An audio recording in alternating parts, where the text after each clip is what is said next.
Learning the Art of Letting Go. Lyrics yan ng isa sa mga paborito kong kanta. Let go? Mahirap i-explain yun, di ba? Okay, fine. Alam ko naman na hindi lahat ng tao senti. Pero hindi ako naniniwala na hindi lahat ng tao ay nahihirapan na magpaalam sa isang bagay o tao na masyado niyang pinahalagahan. Let go. Alam nyo, nakakainis na isipin kung bakit kailangan pa niyang pahalagahan.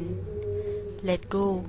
Alam nyo minsan, nakakainis na isipin kung bakit kailangan pa na may mawala sa'yo kung kailan nararamdaman mo ng kumpleto na ang buhay mo.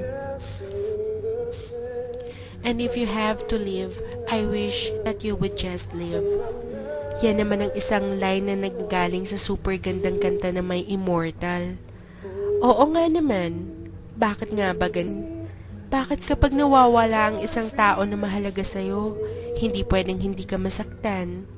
Bakit kapag nawala siya, kailangan na iyakan siya? Dapat malungkot ka. Dapat mamiss mo siya. Pero iba yun. Letting go is not as simple as saying goodbye. Kasi kapag nag-let go ka, ikaw ang umalis. Ikaw ang nag-decide na lumayo. Lalo na kung ang bagay na yun ay pinili mo lang layuan at iwasan dahil alam mong nasasaktan ka, dahil alam mong wala namang patutunguhan kung itutuloy mo pa. I'll let it go with your goodbye.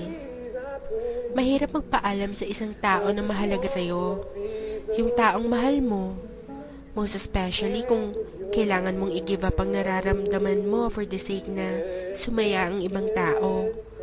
Hindi mo naman kayang may masaktan, di ba? E di sino ang dapat magbigay? Di ba ikaw rin? Kapag kailangan mo nang mag-give way dahil alam mong iba ang mahal niya, syempre mahirap yon. Kasi kapag nag-let go ka, hindi ka na nagpapaalam sa kanya. Ipaparamdam mo na lang na wala ka na. Hindi rin ganun kadali yon. Imagine, kakalimutan mo yung taong pinakamahalaga sa'yo. Yung taong araw-araw mong nakikita, yung taong hindi mo kayang mawala. Pero kailangan mong mamili, dahil kung hindi, lalo ka lang masasaktan.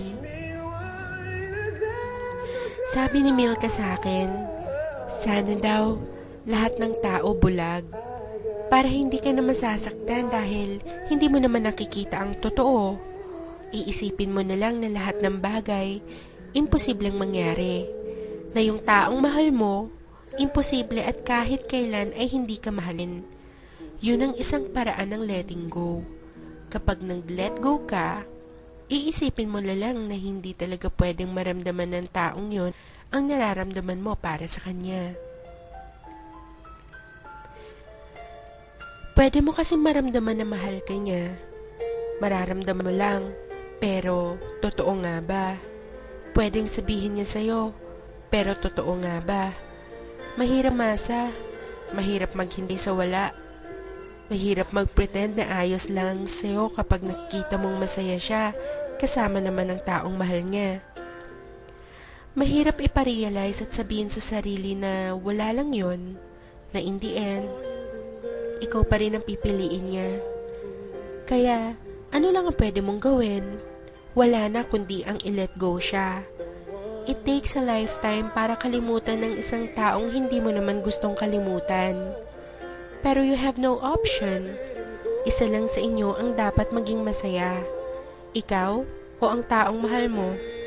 Kakalimutan mo siya hindi dahil may hatred ka na iba ang mahal niya.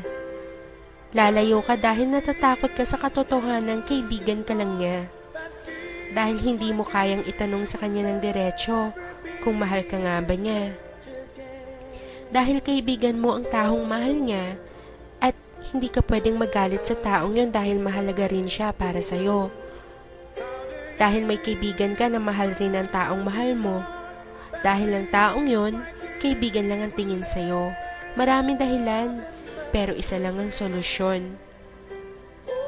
I'll let you go, I'll let you fly. Why do I keep on asking why? Hindi ba mas maganda na mag-let go ka kaysa naman sa forever mong saktan ng sarili mo? Kapag nag-let go, it doesn't mean that you have to forget the feeling.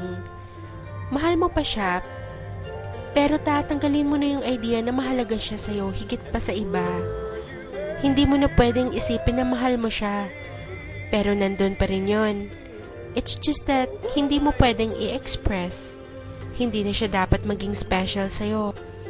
Hindi na siya dapat ang taong gusto mo laging makausap, makita, makasama. Hindi na siya dapat ang taong bukang bibig mo. Kapag kinausap ka niya, edi kausapin mo rin. Kapag hindi naman, edi wag. Maybe it's wrong to say please love me too, cause I know you'll never do. Hindi mo naman pwedeng pilitin yung tao kung hindi talaga ikaw, di ba? Magmumukha ka lang tanga nun. Kung papipiliin mo naman siya, right at this moment, siguradong hindi ikaw ang pipiliin niya. Wala ka nang pwedeng magawa pa kundi ang tulungan na lang siyang mapalapit sa taong mahal niya. Yun kasi ang isang pagkakamali. Kapag alam mo na kung sino ang mahal niya, magagalit ka sa taong yun.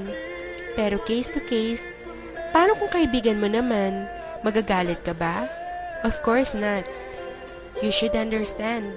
Hindi naman niya kasalanan na nagustuhan niya yung taong mahal mo eh. Dapat nga maging masaya ka. At least, hindi man ikaw yun, kaibigan mo naman ang minamahal niya. It's not supposed to feel this way.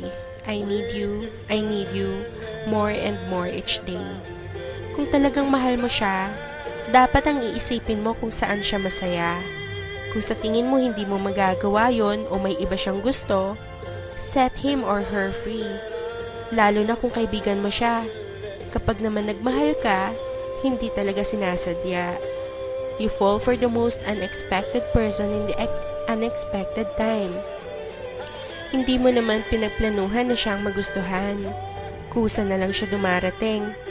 Bigla mo na lang naramdaman. But does it matter? Hindi. Ang mahalaga, kung ano o saan siya sasaya. You have to be selfless. Dapat nararamdaman mo kung ikaw ba o hindi ang taong gusto niya. Kung oo, hold on. Kung hindi, still try to hold on. Pero kapag dumating ka na sa point na alam mong wala na rin namang patutunguhan, then let go. So tell me, where do I start? Cause it's breaking my heart. Don't wanna let her go. If you really love the person, let him or her decide. Kasi kapag alam niya masasaktan ka, syempre hindi niya sasabihin sa'yo na iba ang mahal niya. Ipaparamdam niya sa'yo na mahal ka niya, whereas sa ibang tao, iba ang sinasabing ang mahal niya. Masakit yun kapag nalaman mo, diba? It just mean na hindi pala nagiging reality ang dream. Kasi hindi mo pa nararamdaman mas maaga na ikaw, dapat great friend ka lang o kaya best friend ka lang. That would be harder, for sure. Mas mahihirapan kang aminin sa sarili mo na hindi ikaw ang mahal niya. I guess I'm down to my last cry. Siguro, lahat naman talaga ng bagay natatapos eh. Kung hanggang dyan ka lang, you have to stay like that for the rest of your life. But you should let him or her know kung ano ang nararamdaman mo. Malay mo, pareho lang pala kayo. Pinipilit nyo lang mag-let go sa isa't isa. Got a picture of you beside me. Got your lipstick mark still on your coffee cup. Hey, I got a fist of pure emotion, got a head of shattered dreams. Gotta leave it all behind.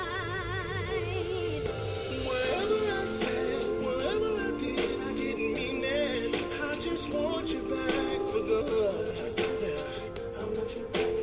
Want you back for good. Whenever I'm wrong, just tell me the song and I'll sing it. You'll be right and understood. I want you back for good. Unaware but underlined, I figured out the story.